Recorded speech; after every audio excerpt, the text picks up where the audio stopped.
Start remote. Long press lock button. 1, 2, 3, 4, 5, 6. Start.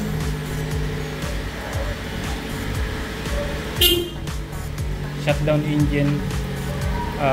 Long press lock button. 1, 2, 3, 4.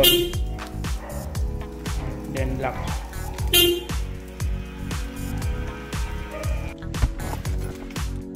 One press. Buhay ang accessories. Dashcam, head unit, charger. Pangalawang pindot. Open ang dashboard. Naka on position. Pag start, tapak sa brake, push button isa, start na siya. Ayan ang dashboard. Okay na siya lahat, wala siyang abnormality.